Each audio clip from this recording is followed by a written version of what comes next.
Halo, selamat datang di presentasi saya, Siva Faida Firdaus dengan NPM 401211001148. Kali ini saya akan mempresentasikan salah satu materi dari mata kuliah akuntansi forensik yang berjudul Memerangi Fraud, Sebuah Tinjauan. Oke, fraud itu adalah kecurangan atau tindakan ilegal yang dilakukan untuk mendapatkan keuntungan pribadi atau kelompok dengan cara yang tidak jujur. Nah, si fraud ini juga dapat terjadi di berbagai sektor, baik di perusahaan swasta, lembaga pemerintah, maupun organisasi nirlaba. Kemudian, si fraud ini juga didefinisikan sebagai tindakan penipuan atau ketidakjujuran yang dilakukan dengan tujuan memperoleh keuntungan yang tidak sah. Nah, si fraud ini juga contohnya meliputi penggelapan aset, korupsi, pemalsuan laporan keuangan, dan penyalahgunaan wewenang. Kemudian ada faktor yang menyebabkan si fraud ini yang biasa kita sebut sebagai fraud triangle. Nah, yang pertama adalah tekanan atau pressure, di mana si pelaku itu melakukan fraud berdasarkan kebutuhan finansial, gaya hidup yang mewah, tekanan dari atasan, atau kebutuhan untuk memenuhi target keuangan orang tersebut gitu. Nah, yang kedua adalah kesempatan atau opportunity, di mana pelakunya lemahnya sistem pengendalian internal, minimnya pengawasan, dan kurangnya sanksi terhadap pelaku kecurangan. Nah, si kesempatan atau opportunity itu biasanya berkaitan dengan perusahaan atau tempat orang tersebut melakukan fraud gitu, jadi bukan dari pribadinya gitu.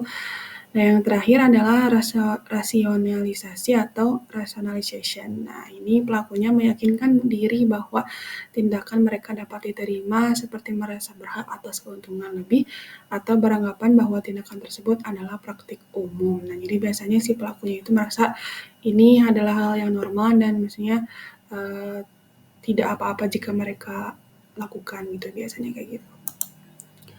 Nah, yang selanjutnya adalah dampak dari fraud itu sendiri.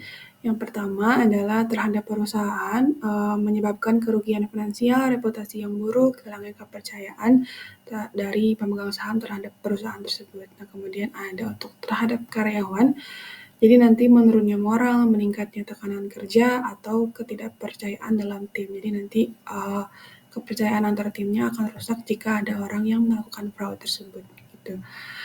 Yang terakhir adalah terhadap masyarakat, menurunnya integritas bisnis, meningkatnya biaya produk dan layanan akibat kerugian dari tindakan fraud tersebut gitu. Kemudian ada gimana sih cara untuk mencegah fraud ini atau kita sebut sebagai strategi pencegahan fraud. Yang pertama ada membangun budaya etika dan kepatuhan, menerapkan kode etik, mengadakan pelatihan anti fraud secara berkala. Kemudian ada meningkatkan pengawasan audit, ada memperkuat sistem pengendalian internal, misalkan memisahkan tugas tanggung jawab atau menerapkan kebijakan transparansi dan audit. Nah, yang terakhir adalah whistleblowing system yang menyediakan mekanisme pelaporan yang aman dan anonim, melindungi pelapor dari tindakan dan balasan. Kemudian ada gimana caranya kita bisa mendeteksi fraud atau kecurangan tersebut. Bisa menggunakan teknologi analitik untuk mendeteksi pola transaksi mencurigakan, kemudian melakukan pemeriksaan mendalam terhadap laporan keuangan, juga melibatkan ahli forensik dalam investigasi kecurangan. Seperti itu untuk kesimpulannya. Fraud itu dapat terjadi di mana saja dan kapan saja jika ada tekanan, pressure, kesempatan, dan rasionalisasi. Nah, pencegahan ini tuh memerlukan kombinasi ya untuk budaya etika, pengendalian, dan juga kesadaran dari semua pihak yang terlibat. Seperti itu, kemudian ini ada referensi dari presentasi yang saya buat hari ini. Buat rekan-rekan dan teman-teman yang sudah menonton, terima kasih. Salam.